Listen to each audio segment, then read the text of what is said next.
teman-teman yang kita di dunia ini itu nggak menemani. Jadi kenapa kok orang yang merasa berat untuk hijrah kan karena masih merasa nyaman dengan teman-temannya. Masjid Jogokarian TV mensiarkan kebaikan.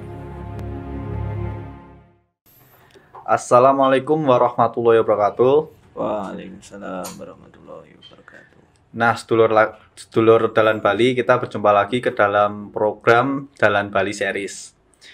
Nah, untuk tema program Dalan Bali yang kali ini kita membawakan Ayo Tobat untuk mengubah nasib.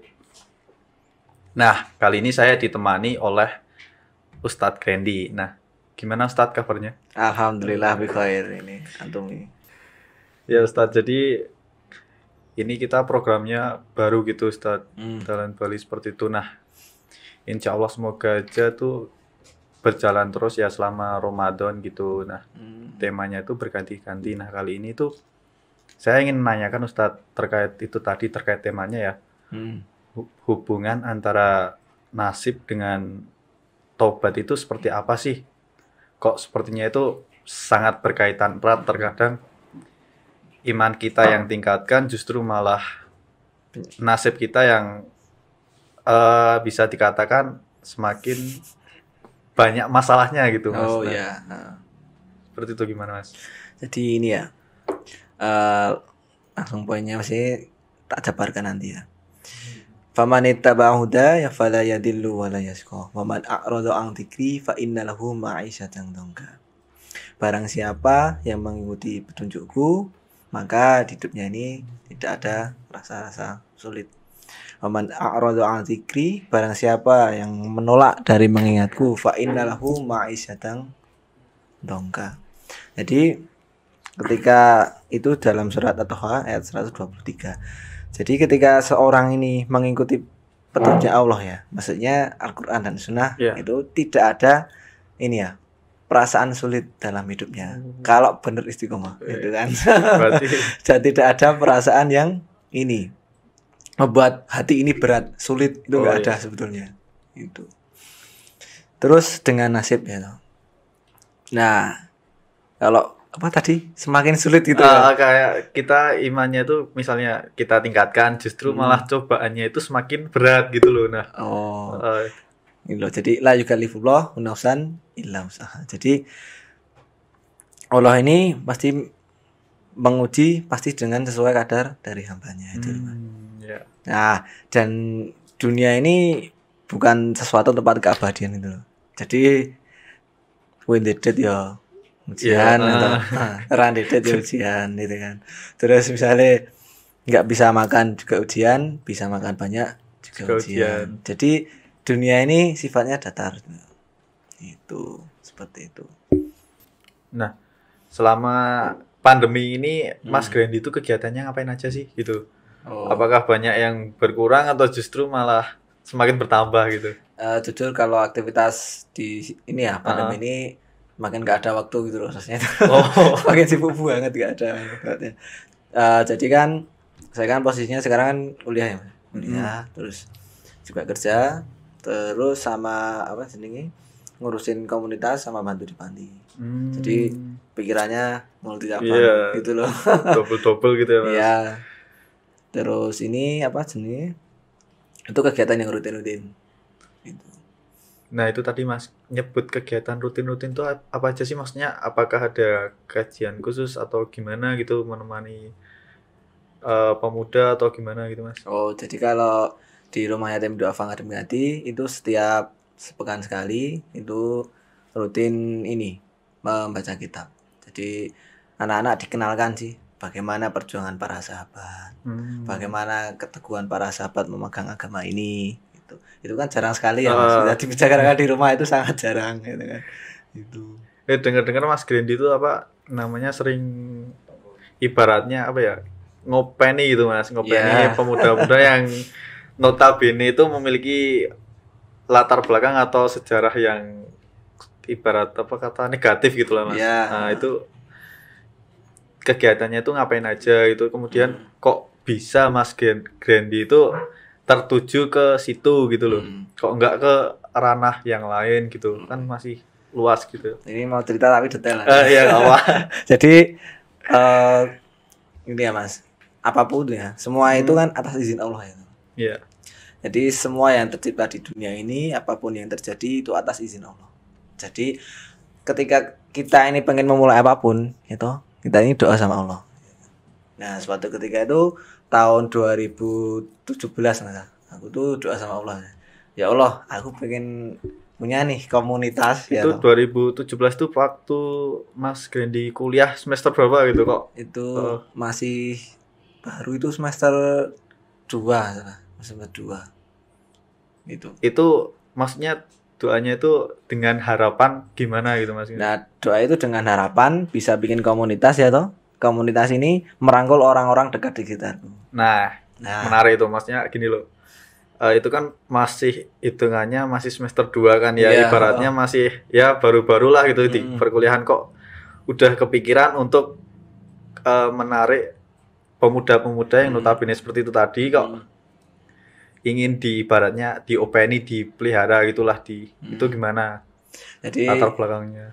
Ini Mas pernah makan nasi goreng? Pernah sering Mas. Nah, rasanya enak kira-kira disebarkan ke orang lain nggak Mas? Ya jelas sih Mas. Nah, jadi kalau orang udah tahu nikmatnya hidayah itu, nikmatnya Islam tuh pasti rasanya pengen nyebarin ke siapapun gitu Mas. Itu kata Imam Syafi'i kan, seandainya hidayah ini bisa aku beli, akan aku bagikan pada orang yang aku cintai. Ya alhamdulillah dulu tuh sama Allah diketuk hati saya tuh untuk bisa belajar agama ini. Nah terus karena udah belajar walaupun sedikit, saya ingin mengajak teman-teman dekat, teman-teman terus meluas. Ya qadarullah, alhamdulillah bisa sampai sekarang. Itu tuh apapun itu syaratnya doa sama Allah. Gitu. Nah buat sedulur dalan Bali, nah kita bisa mencontoh apa namanya itu dari kondisi yang masih dibilang baru terjun di dunia perkuliahan yang baru masih semester 2 gitu kan ya, udah kepikiran buat merangkul gimana ya, buat merangkul pemuda-mudanya itu loh seperti itu. Nah itu bisa buat kita contoh sebagai anak muda gitu ya, harus berkontribusi bukan secara penuh ya, setidaknya secara konsisten lah ya, sedikit-sedikit seperti itu. Ngomong hijrah itu, aku tobat hijrah itu gampang Mas. Ya sulit istiqomahnya. Qul amantu billahi tsumma istaqim kan hadisnya gitu.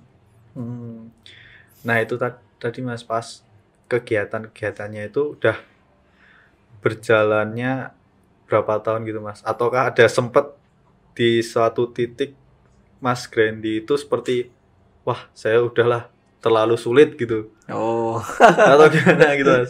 Jadi ini ya Mas, apa? Kalau anggapan saya ya Mas, jadi setiap ustadz itu punya bidangnya masing-masing gitu. Itu. Kalau mungkin ada beberapa ustadz yang fokus dalam sirah, fikih gitu. Dan hal-hal yang lain. Lah kalau saya ini emang tak cenderungkan fokus nggarap anak-anak muda sama yang rada-rada meling gitu. Karena mungkin hobi saya ini nyentrik gitu loh. Hobi saya kan juga seneng latihan bela diri gitu. Gitu. Jadi kan agak nyentrik lah. Kalau teman-temanku kampus itu yang belajar agama tuh jarang. Suka kelah itu jarang. Nah, dilalan ikut darullah itu kan malah bisa merangkul teman-teman kayak gitu. Apakah sebelumnya itu ada apa ya, ibaratnya latar belakang sebelumnya Mas Grandi pernah terjun ke sebagai posisi pemuda itu atau gimana gitu? Kok sepertinya sangat mantap sama ya bisa dibilang itu berjalan secara konstan sampai sekarang gitu Mas. Ya, jadi apapun itu ada triknya, ya toh, dan ada metodenya. Nah, ya dulu kan saya kan ini awal ya, tak ceritakan awal-awal kok bisa ini belajar agama itu kan. Jadi itu pas itu tuh 2015 enggak. Nah, 2015 itu tuh temanku PKL tuh dulu. Itu ngaji semua Mas. Nah, saya terus ikut ngaji. Nah, terus kayak rasa tersentuh itu loh. Terus malamnya ini agak menyentuh Mas. Jadi malamnya itu saya ngimpi Mas, ngimpi. Itu ngimpi ya ini. Ngimpi itu dikasih pocong Mas. 4 pocong itu. 4 pocong. 4 pocongnya pertama bapak saya, ibu saya, terus adik saya 2. Dikasihkan ke aku itu loh. Nyoh, saya nggak tahu siapa itu Mas. Nggak tahu siapa itu. Terus saya jam 3 itu kan langsung tanya kan, langsung sholat saya, nangis kejar-kejar saya. Nangis kejar-kejar terus mikir, terus nyari-nyari Quran dan terus pas dibuka itu kan. Pas surat Al-Hadid ayat 20. Wa mal hayatud dunya illa mata'ul ghurur. Bahwa kehidupan dunia ini adalah kesenangan yang menipu. Terus tak cari lagi yuk, pas buka lagi surat Al-Imran ayat 185 gitu. Kullu nafsin dha'iqatul maut. Jadi setiap yang bernyawa itu pasti akan mati. Wah, saya langsung tes gitu kan. Aduh. Langsung bicarane aku harus bisa memperbaiki hidup gitu kan. Menata hidup lah gitu. Terus tak pikir lagi. Nah, nggak tahu ini di kota gede ini ada ustadz yang namanya Ustadz Kondang lah, se-Indonesia mungkin tahu, Pak Fadlan. Nah, itu darurat paman saya, itu yang bimbing saya. Saya pertama kan ya masih belajar awam, terus dapat backingan beliau ngaji. Nah, itu dari awal gitu. Saya dapat ya ngimpi itu lah Mas, ngimpi itu serasa kayak ada bledek gitu. Ditampar gitu Mas. Setiap yang hidup pasti akan mati gitu. Dikasih pocong gitu Mas, dikasih pocong terus saya tuh diem gitu kan. Terus ketika saya pulang dari PKL lu kayak orang asing gitu loh, kayak aneh tidak teman-teman. Oh. Nah, kan pemikirannya jadi beda tuh. Nah, jadi beda. Terus itu yang melandasi idealisme saya gitu. Nah, terus kan kalau orang istilah itu ada step by stepnya itu. Yang pertama tadi memperbaiki apa jenis tentang tobat tadi yo, nggak akan mengulangi lagi, ya toh. Nanti setelah itu maju nanti memperbaiki ini lingkungan. Kalau udah lingkungan terbentuk, ya toh, perbaiki sholat dan bacaan Quran. Berarti justru malah biasanya itu justru yang kalau saya tahunya itu justru malah yang diperbaiki itu baca Qurannya gitu dulu ya Mas. Daripada tobatnya itu loh. Yang penting itu azabnya itu loh. Azabnya niat itu loh. Nah, ini kan bisa dibilang ya udah lama ya Mas di dunia mengurusi pemuda-pemuda yang tanda kutip itu tadi. Nah, kendala-kendalanya itu seperti apa sih Mas gitu? Jadi yang sering dihadapi itu. Ini ya, mungkin kalau sama orang-orang yang mungkin mohon maaf ya di jalan gitu kan, ya kita tuh mengajak mereka tapi tidak dengan hati itu Mas. Gimana itu kan bingung aja ya. Iya, gimana itu maksudnya tidak dengan hati itu gimana? Kita tuh cukup mengajak ya toh, mengajak tapi jangan dimasukkan ke hati. Nanti kalau orang itu kita masukkan dalam hati nanti rasanya sakit ya toh. Jadi kita ajak ya, cuma kita ajak tapi tidak dimasukkan ke dalam hati. Misal terus mengajak dia ya, kenapa dia nggak mau ngaji lagi, yang rasanya sakit ya toh. Kita tuh yang penting ikhlas saja, ikhlas mengajak dia. Terus tantangannya apa sih? Tantangannya banyak banget itu. Nah, itu gimana gitu Mas? Tantangannya banyak banget. Yang pertama nanti satu kan ada masalah-masalah yang pertama. Nanti kita tuh masuk ke ranah masalah pribadinya dia. 2, masalah kekeluargaannya dia. 3, masalah pertemanannya dia. Rangkap 3 permasalahan. Lingkupnya luas banget ya Mas. Soalnya yang pertama kan masalah pribadi. Misal dia pribadinya karakternya belum baik ya toh, masih dikatakan buruk. Nah, terus apa sih step yang digunakan ya toh? Ya kita perbaiki masalah sia-sianya pribadiannya gitu loh. Nanti kita garap, nanti arahkan seperti ini. Orang itu nggak bisa langsung berubah gini loh. Iya, tapi ada stepnya. Nah, step by step. Terus nanti kalau udah masuk ke ranah keluarga, biasanya toh kita juga mainnya dengan keluarga. Itu misal main dengan keluarga. Nah, terus yang terakhir masalah dengan pertemanan. Nah, ini masalah pertemanan kan hubungannya nanti sama geng sama komunitas. Nah, itu biasanya kalau nggak dia itu tak suruh naik narik apa para teman-temannya Ya, yang ya satu toh. gengnya itu. Kalau enggak biasanya tak suruh ini apa lentap apa pergi gitu loh. Oh, keluar gitu. Pergi. Nah, ya banyak ini. Kemarin belum lama, ya minggu ini aku dicurhati sih. Pertanyaannya bagus juga nih. Tapi jangan tidur ya. Oh iya. Mas, ada temanku, ya toh. Posisinya, ya toh, udah mau ngelahirin, tapi hasil dari luar nikah. Itu masih duduk di bangku Itu masih sekolah. Oh. Masih sekolah. Posisinya udah hamil, mau melahirkan, ya toh. Terus gimana ya Mas? Ngaku nggak sama orang tuanya? Gimana Mas? Terus posisinya lagi masih sekolah. Terus posisinya yang terakhir ini belum ngaku sama orang tua. Terus anaknya nanti gimana Mas? Gitu. Aku kan dulu pernah tanya sama Ustadz sama Ustadz Fadlan, jawabannya itu hukumnya boleh selama yang dinikahi itu benar-benar bapaknya gitu loh, benar-benar ayahnya itu boleh nikah.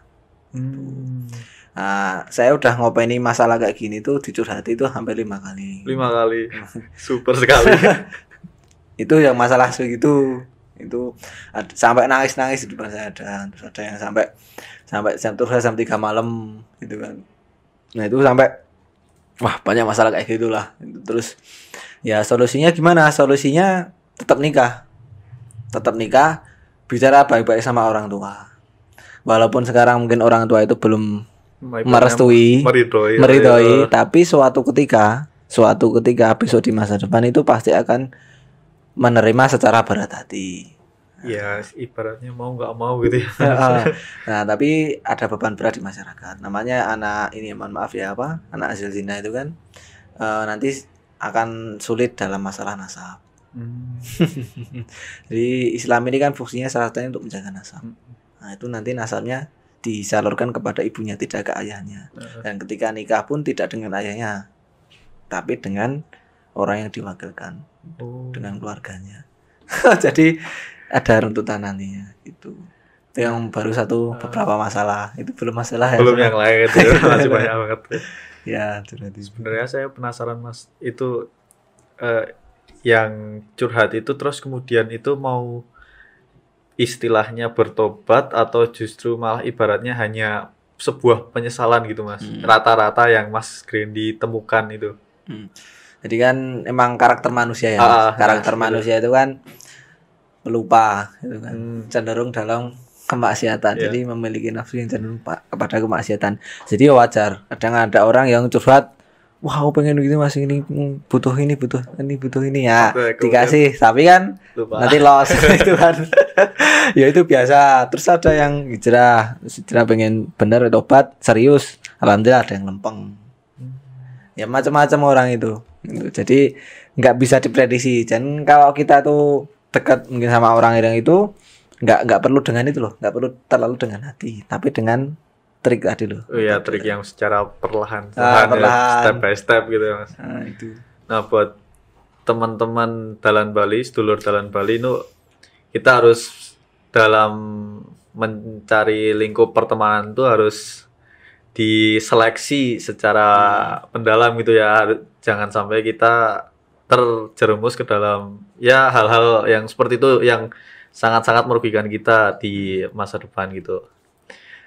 Nah, terus Mas, saya itu penasaran. Penasaran banget itu terkait yang itu tadi Mas. Nah, terus kemudian itu rata-rata nasibnya yang hamil di luar nikah itu tadi, itu tuh gimana tuh Mas, maksudnya? Ya bisa secara di masyarakat tuh dalam kurun waktu yang cukup lama itu diterima, kemudian kerjanya itu apakah lancar atau gimana gitu Mas, penghasilannya gitu. Kalau saya kan belum nikah ya Mas. Iya. Cuma kan kata yang udah nikah itu kalau orang yang udah nikah itu kan memiliki beban anak sama beban istri. Iya. Nah, ketika orang belum lulus sekolah, ya toh, belum lulus SMK, kalau udah bablasan gitu. Udah bablasan. Nah, nanti biasanya sulit nyari kerjaan. Biasanya pinjam duit gitu. Kadang ada yang pinjam tak kasih, nggak usah pinjam gitu kan, biar sama-sama enak. Nah terus nanti emang sulit dalam mencukupi kebutuhan. digedhekke mentale kudune. Siap. Itu. Nah itu tadi kan kalau dari pemuda ya Mas, pernah nggak Thomas Grandi itu lingkupnya dalam tanda kutip ngopeni tadi itu yang umurnya jauh di atas Mas Grandi gitu, iya. Seperti mungkin ya preman-preman gitu Mas, mungkin seperti itu gitu, pernah nggak gitu? Ini Mas, pernah dengar filosofi cermin nggak Mas? Gimana itu Mas? Jadi hidup itu kayak ya, dai ya, misalnya menjadi dai itu seperti cermin Mas. Ya, toh. Kan cermin, kita bercermin kan, bercermin itu kan. Melihat diri. Mesti pantulan gitu loh. Nah, kalau kita selamat sama apa? Cara yang mau didakwa itu, kita tuh menyesuaikan dia itu. Jadi misal jenengan masih kuliah ya aku bahasannya menyesuaikan jenengan. Tutur katanya menyesuaikan jenengan. Gitu loh. Jadi itu trik kita tuh menyesuaikan dengan cermin. Nanti kalau udah cocok biasanya. Kalau udah cocok nanti terbawa suasana, nanti curhat permasalahan-permasalahan yang penting. Nah, itu bisa dijadikan materi. Nah, kemudian orang yang lebih tua itu kita harus main hati-hati. Sama orang tua itu dia memiliki sifat bakok. Jadi sifat apa ya? Mempertahankan diri, apa ya namanya? Keras kepala bukan Mas? Bukan ya? Ya, kalau sama orang yang lebih muda biasanya nggak mau dikasih tahu. Oh, nah, kayak gitu. Aku lebih tua kok kowe lah. Aku lebih tua dari aku kamu. Lebih paham dari kamu. Kenapa kamu harus mengetahui ngasih tahu babakan itu gitu loh. Jadi harus bermain cantik ibaratnya. Ya, kita lihat celahnya di bagian mana. Filosofi Jawa kan nek wong Jawa itu kan ngalahkinya nggak langsung dengan pertempuran dia toh. Dia kuat, nah nggak langsung cara itu. Taktik ya, Mas. Nah, tapi taktik nek wong Jawa dipanggu, gitu kan. Diberikan bagaimana seorang yang katanya preman itu dibikin semacam hutang budi. Oh, hutang budi yang hutang itu sulit untuk disaur. Nah, sebentar. Ini gimana Mas contohnya? Misal. Mas siapa sih? Aldi. Mas Aldi. Mas Aldi misalnya dulu ketika mau masuk sekolah ya toh. Iya. Mau masuk sekolah nggak ada biaya untuk masuk. Oh. Nah, terus ada temannya Mas Aldi. Misalnya namanya Gus Haidar itu kan. Yeah. Misalnya Gus Haidar itu ya. Oh, butuh duit piro? Yuk, kamu bilang 10 juta. Ya toh Mas Haidar langsung ngasih 10 juta. Kamu terniang-niang enggak? Iya, mesti Mas. Nah, itu namanya utang budi. Ingin menyaur gitu. Nah, ingin menyaur. Itu masalah ekonomi. Misal, kenapa ke orang-orang yang di jalan itu gininya oke banget. Maksudnya keluarganya oke banget. Persaudaraan. Kenapa? Karena ada satu masalah. Misal si A dikeroyok oleh gerombolan si B. Nah, si C ini langsung bikin masa bantu si B. Nah, itu kan namanya hutang budi. Oh. Nah, mereka itu kuat dalam hutang budi. Bagaimana kita ini seorang dai ya, terutama aktivis masjid ini membuat mereka ini hutang budi kepada kita. Dari baratnya gitu kita mengunci mereka itu Mas ya. Mengunci mereka. Biar dikunci tapi nggak ada ikatan tertulis gitu. Nah, itu dikunci triknya itu. Jadi dikunci tadi biar apa? Biar mereka nanti bisa kita ya kalau kita kan orang-orang baik mungkin ya yang masih belajar untuk jadi baik.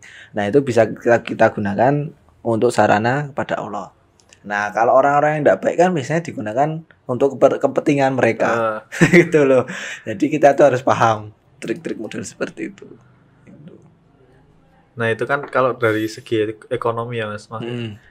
Atau emang rata-rata triknya itu emang berdasarkan segi ekonomi atau Mas Grandi itu pernah yang benar-benar ngalamin kayak misalnya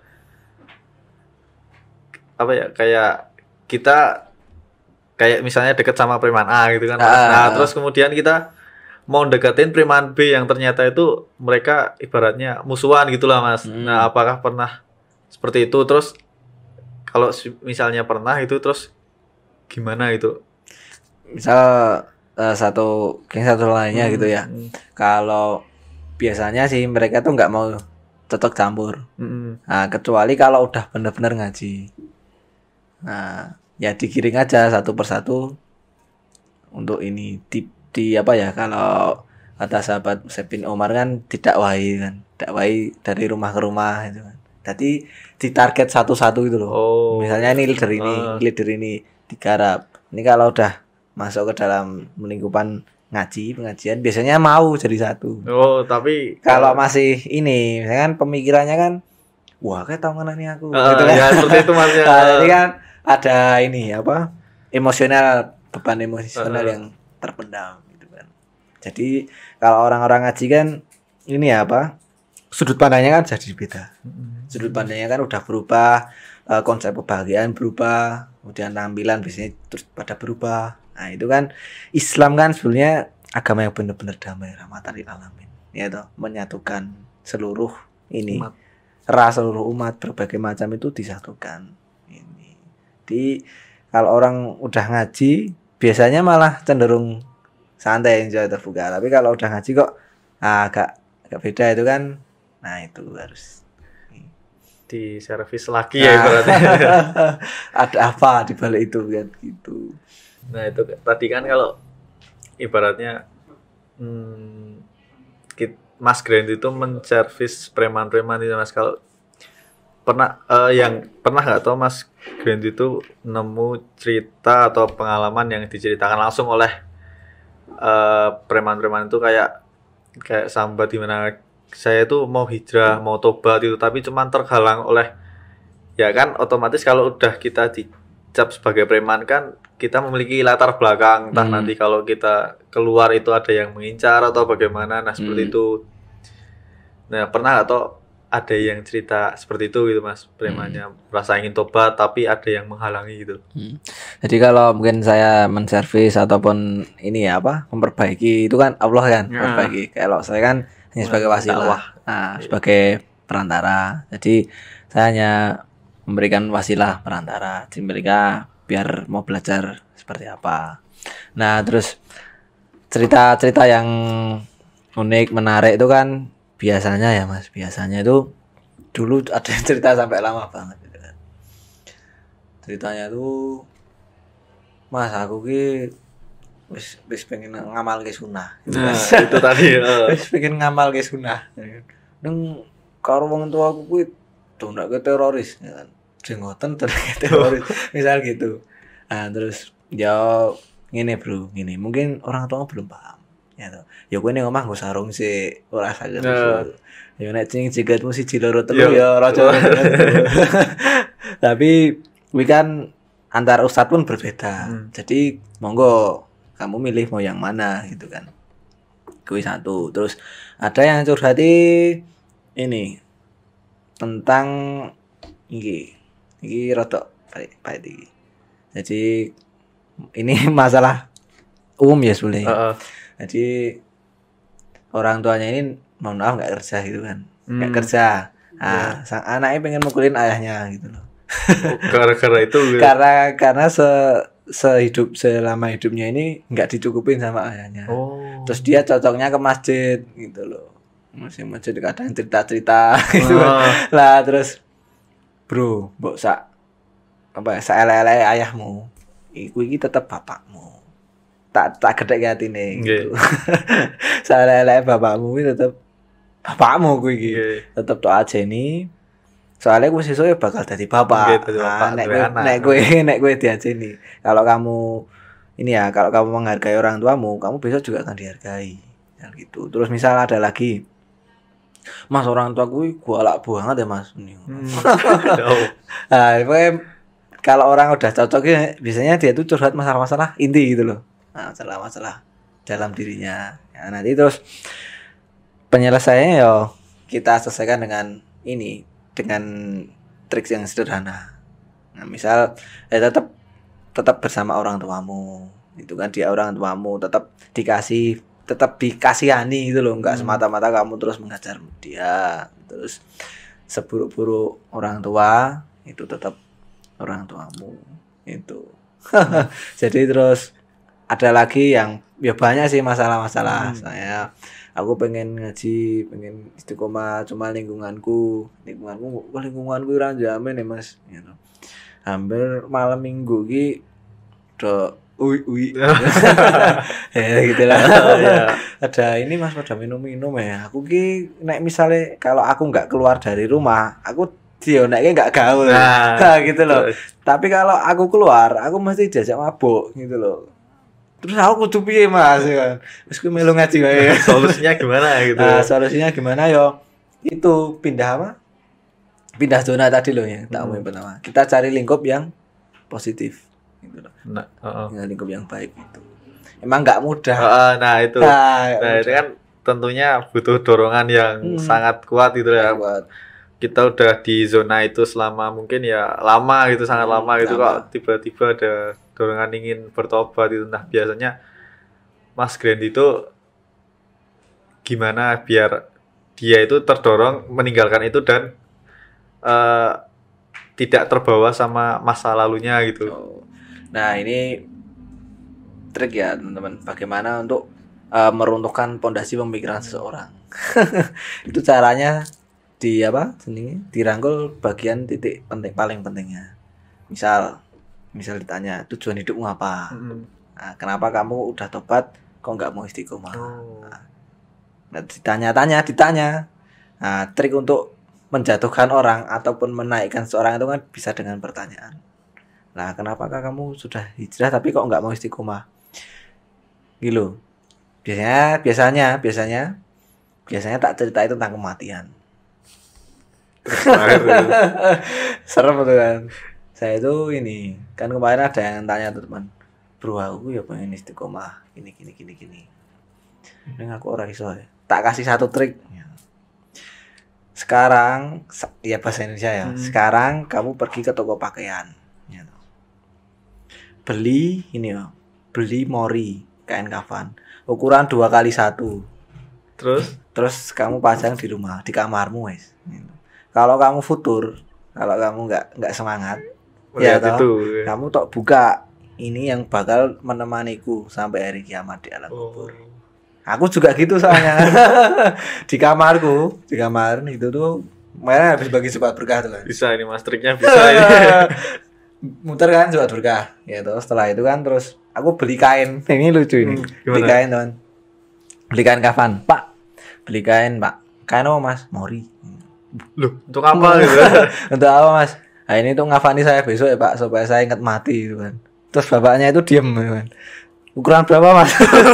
Enggak mau ngomong lagi gitu kan. Terus langsung diukur, dipotong, langsung dikasihkan saya. Enggak mau lihat aku itu loh. Langsung dikasihkan gini. Nah, saya tuh diem aja loh. Ya, makasih Pak, tak bayar. Harganya murah kok. Per meter itu cuma 18.000. 18. Itulah pakaian terakhir kita. Trik untuk mengatasi rasa futur itu yang pertama kan orang yang paling cerdas kan kata Nabi Sallallahu Alaihi Wasallam ya toh, itu dengan mengingat kematian. Nah, itu tadi kalau mungkin kita merasa futur, pengen kembali, kita tuh ingat akan kematian. Wow. Kalau para orang-orang terdahulu itu biasanya malah ngeduk di kamarnya itu loh. Ngeduk ya bahasa Indonesia nih. Menggali. Menggali di kamarnya, terus tidur di situ. Tidur. Dirasakan. Oh, berarti besok kayak gini ya di alam kubur tuh kan. Enggak ada temen, ya toh. Cuma pakaian terakhir ini, rumah yang mewah katanya berlapis-lapis tingkat, mobil kendaraan. Enggak masuk, enggak muat. Enggak muat. Yang terakhir yang di situ kan cuma yang paling bawah kan amal, kain kafan, batu, tanah, gitu kan. Di rumah yang tingkat-tingkat lapis-lapis itu nggak menemani. Teman-teman yang kita di dunia ini itu nggak menemani. Jadi kenapa kok orang yang merasa berat untuk hijrah kan karena masih merasa nyaman dengan teman-temannya. Nah, habisnya di flashbackan ulang tentang pemikiran tentang masalah bab kematian. Nah, ini cukup nyentrik ya triknya ini ya. Bisa dibilang cukup serem juga gitu ya. Kalau mati listrik gitu Mas, lihat dulu, wow kok berubah gitu ya. Nah, buat teman-teman dulur Dalan Bali ini bisa dijadikan sebuah tips ya, biar kita selalu ingat buat motivasi kita itu biar selalu sesuai ketentuan syariat Islam gitu ya. Dengan cara membeli kain mori sesuai ukuran tubuhnya masing-masing ya Mas, ditempelkan di dinding gitu Mas, di kamar itu kan. Terus jadi kan setiap bangun melihat serem ya Mas. Serem ya agak ya. Saya kan biar kita ini ingat mati. Karena mati kan nggak ada yang tahu kan, Mas. Ya bisa mendadak itu. Jadi kalau bisa kan kita tuh meninggal pas dalam keadaan beramal, berdakwah itu luar biasa. Itu. Nah gini Mas, itu kadang gimana ya, kayak itu tadi kan sepenggal kisah tentang cara tips kita memotivasi diri sendiri ya ibaratnya Ya, seperti itu. Nah itu untuk apa? Seperti aduh lupa ya Mas. Apa-apa? Seperti apa? Kayak gini Mas. Stop sih dah. Ya Allah, ya udah mau kepikiran dah. Sebentar. Mau kepikiran no juk-juk lali gitu Mas. Apa tentang apa? Aku ikatannya lali Mas. Tentang teman-teman apa kenakalan hijrah. Ya tentang nakalan sih Mas mau. Tentang kenakalan gitu Mas.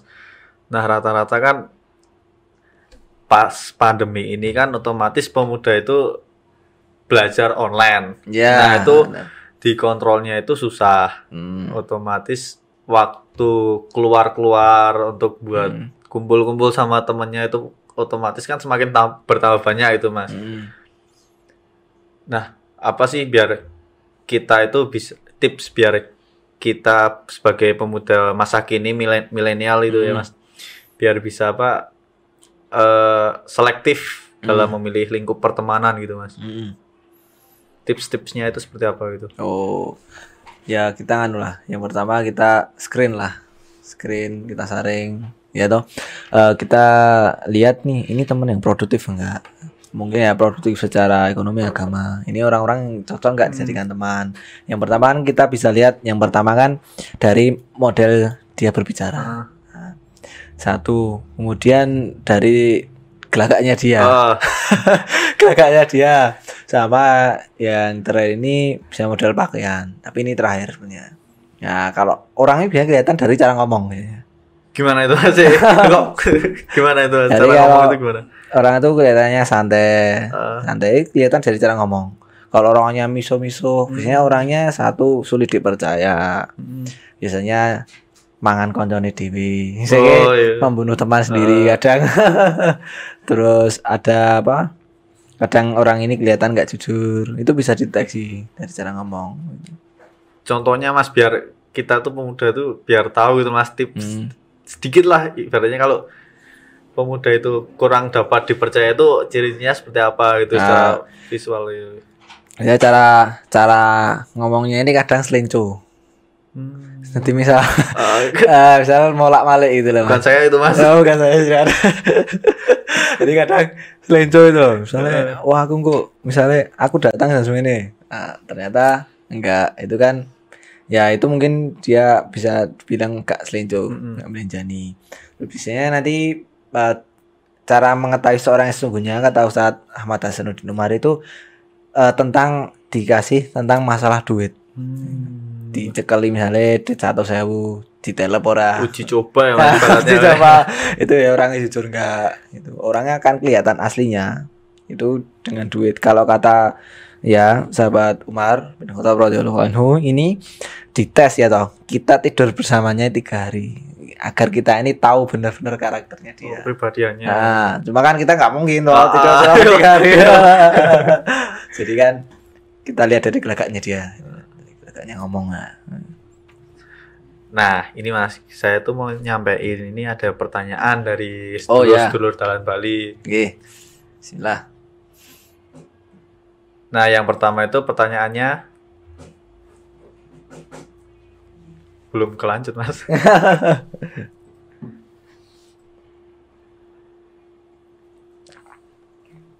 Nah yang pertama itu gini Mas, bagaimana cara agar mudah ini saya bacakan aja ya Mas. Ya, okay. Bagaimana cara agar mudah beristiqomah berhijrah sedangkan godaan, nah ini tadi godaan semakin hari semakin besar. Saya ingin sekali beristiqomah dan hati ini teguh di dalam ketaatan Ustadz. Tapi iman saya masih naik turun gitu ya. Bagaimana agar tidak mengulangi kesalahan lagi dan mudah dalam beristiqomah seperti itu. Jadi ini ya, sesuatu itu ada polanya. Nah, Pola kita menaikkan iman itu juga ada polanya. Ya toh. Al imanu yazidu wa yanqus. Ya toh. Iman itu bertambah dan berkurang. Ya toh. Yazidu bi ta'ah wa yanqus bil ma'asi. Jadi naik itu karena ketaatan, ya toh. Kita tuh turun juga karena kemaksiatan. Jadi kalau ini ya, misal ya toh. Kalau bagaimana sih trik ini biasanya masalah medsos nanti. Oh iya. Soal medsos ya toh. Soal medsos. Saya udah lihat YouTube drama Ustaz Abdul Somad. Ya toh, Adi Dayat. Ada iklannya dansa-dansa. Nah, itu. Sofi. Aduh, Jangan sebut merek Mas. Saya itu. Ada yang dansa-dansa Itu kan terus apalagi nanti seorang cowok itu kan. Waduh, wah gitu kan terus. Nah, ini pentingnya kita ngeklikin medsos ini yang baik-baik itu loh. Misal akun ini ya, akun kajian, akun teman-teman yang baik-baik, produktif gitu. Bukan orang yang ngebosi, pengecut, modal mental pengecut, enggak produktif, itu kita perlahan-lahan enggak usah ikuti. Terus mungkin kita pernah punya masa lalu kelam gitu. Terus kelihatan wah ini mantan gue. dulu ya pas sama aku tuh kan. Pas sama aku dulu kamu nggak kayak gini ya. Setelah dari aku kamu makin cantik ya. Jadi beban pikiran. Jadi kan kita itu kurangi stalking gitu loh. Stalking nggak penting-penting. Itu nanti bisa menurunkan iman. Itu. Kemudian, nah ini agar tetap konstan itu kan. Ini ya, kita batasi informasi kan dari mata sama telinga. Itu enggak ya. Tadi kan mata itu. Yang penting kan mata sama telinga. Ya toh. Ya kita batasi. Kita batasi yang pertama kan lingkup tadi. Kita cari yang positif, medsosnya yang oke. Ya toh. Kurangilah kita ini tentang masalah kita melihat kebahagiaan orang lain itu loh. Nah, mungkin kalau kita ini terlalu banyak melihat kebahagiaan orang lain, kadang kita ini akan rasa susah. Wah, hidupnya artis ini ya, dong. Ini belanja sekian juta kan. Wah, aku tuh kuning kucing yang keringan itu kan. Nganas bakal hidup gue itu. Jadi kan ini ya, kita tuh lihat yang perlu-perlu gitu loh. Batasi yang perlu-perlu aja. Ya, trik istiqomah yang pertama adalah itu. Yang pertama itu batasi medsos, yang kedua tetap dengan teman-teman yang baik. Gitu. Ternyata rutin baca Al-Quran, kemudian tolabil ilmu. Nah, kemudian itu semuanya itu dirangkum tetap dalam mengingat kematian. Kalau kan setiap hari Nabi itu ya toh renungan loh teman-teman semua. Jadi setiap hari itu minimal kan zikir astagfirullah kan 100 setiap malam. Nah, kalau saya sendiri, saya setiap malam tuh renungan juga. Kadang dengerin ceramah ataupun mikir ya toh, wah urip jane kurangnya piye, sesuk aku mati piye. Kan hidup itu kalau kita fokus ya hidup itu yang kita sekarang ini, hidup yang ada di depan matamu ini, bukan yang kemarin. Kita kan nggak bisa merubah yang lalu. Nah, kita nggak bisa merubah nasi jadikan beras lagi, nggak bisa. Kemudian kita menggambarkan hidup kita yang akan datang, kita nggak akan bisa melihat. Hidup itu yang sekarang ini dulu fokus. Nah, nanti kalau udah benar-benar kita akan merasakan nyaman. Berarti yang fokus sekarang hari ini ya, besok pikir besok ya. Tapi bukan berarti kita tidak berencana. Ya. Nah, tapi tetap berencana. Nah, nanti Allah yang memutuskan. Itu. Terus itulah trik agar tetap istiqomah. Ingat aja kematian satu lingkup yang bagus. Wah, saya sulit ya Mas nyari teman-temanku benar-benar semua. Misal gitu. Semua itu ada triknya, tergantung hati ini rela atau tidak atau enggak. Nah, kalau orang nggak bisa mengorbankan sesuatu, ya toh, biasanya dia itu sulit untuk mengubah sesuatu yang lain. Kalau saya punya prinsip gitu. Berarti kembali lagi ke sebenarnya lingkup pertemanan ya. Yang paling mempengaruhi anak-anak muda itu.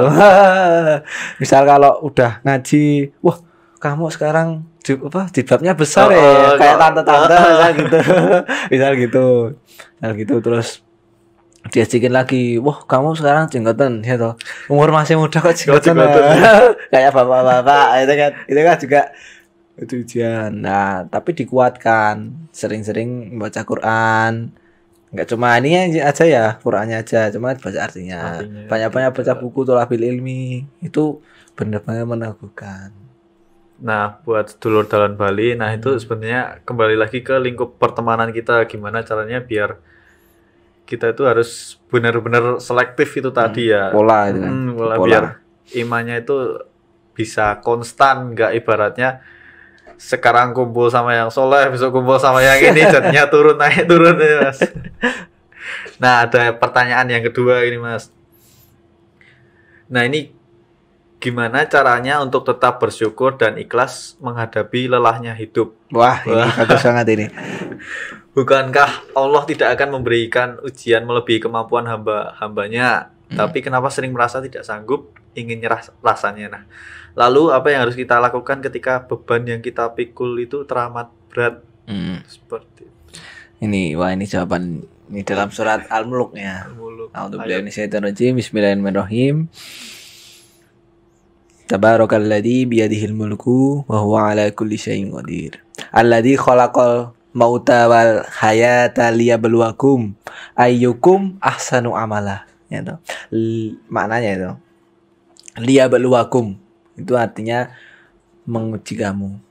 Liyabluwakum ahsanu amalah, menguji menciptakan kehidupan dan kematian untuk menguji dari kamu, untuk siapa yang paling baik amalannya. Jadi kita itu rasa seneng itu ujian.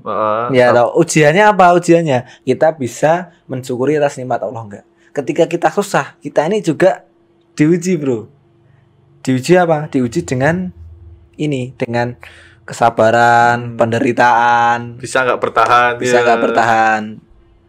Terus kalau kita ini merasa hidup seolah-olah sulit, nggak ada solusi, ya itu tadi. La yukallifullahu nafsan illa wus'aha. Jadi Allah ini nggak akan menguji seorang ini melebihi dari batas kemampuannya. Pasti orang itu pasti mampu. Saya jamin pasti mampu. Cuman orang itu biasanya tidak melihat orang ada yang di bawahnya, tapi cenderung melihat ada yang di atasnya. Nah, ketika mungkin teman-teman yang ada entah di Jogja ataupun di sekitarnya, itu kan biasanya saya sendiri sama teman-teman ada acara bagi-bagi Jumat Berkah.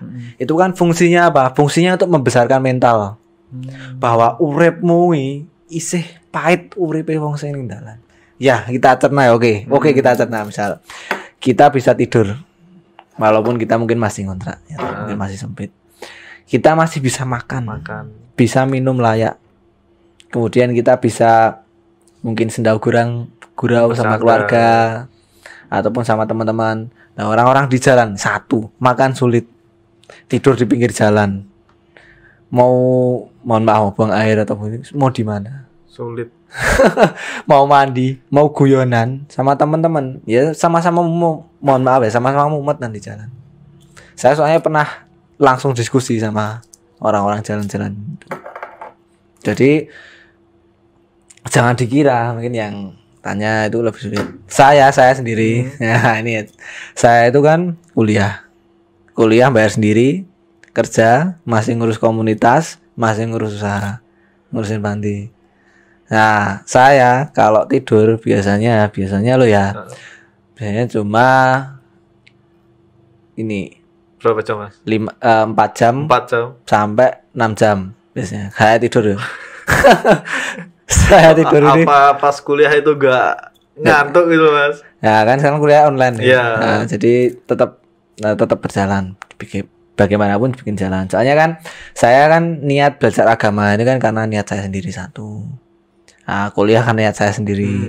Nah, jadi orang tua udah ya mensupport dengan memberikan mental, cuma nggak mensupport secara ibaratnya semaksimal mungkin lah gitu. Jadi semuanya kan saya. Jadi mungkin rasa berat saya juga mungkin saya juga belajar lah tentang itu. Tapi yang saya lihat, saya nggak pernah sih saya ngerudel merasa hidup paling berat. Kenapa? Karena saya selalu melihat orang yang ada di bawah.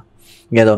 Mungkin kita itu ini loh, sama Allah ini dari segala sisi kita masih diberikan begitu banyak kenikmatan. Kita masih punya tangan, masih punya mata. Mau mata satu ini ditukar dengan istana mewah? Nggak mau. Nggak mau kan? Fabi ayyi alai rabbikuma tukadziban. Nikmat Tuhan yang mana yang kamu dustakan. Jadi Allah ini udah ngasih kita komplit gitu. Sebenarnya kurang apa sih? Kurang apa kita ini kok? Kenapa kita nggak bersyukur? Nah, sudah komplit manusia ini. Nah, saya itu juga tidur juga terbatas. Saya mungkin beda sama teman-teman yang lain. Saya juga aktifnya kayak gini, nggak jarang senang-senang, jarang main sama teman-teman. Mungkin saya tidur di aneh atau gimana lah.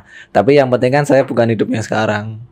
Tapi besok ketika udah umur 30 rencananya rencana 30 nanti setelah saya meninggal ada amal jariah yang apa yang harus aku bawa gini saya punya target gini itu harus benar-benar dipikir. Mantap sekali Mas. Ya seperti itu tadi Dalan Bari series kali ini. Nah buat teman-teman selama Ramadan jangan lupa selalu saksikan program-program Dalan Bali Series serta acara-acara menarik lainnya tentunya di YouTube Masjid Jogarian dan sosial media Masjid Jogarian. Terima kasih Ustadz Grendi, Mas Grendi, nah udah berkesempatan menyempatkan untuk hadir ke sini gitu. Terima kasih. Apabila saya sendiri terdapat kesalahan dalam membawakan acara, kami mohon maaf. Wassalamualaikum warahmatullahi wabarakatuh. Waalaikumsalam warahmatullahi wabarakatuh. Masjid Jogokarian TV mensiarkan kebaikan.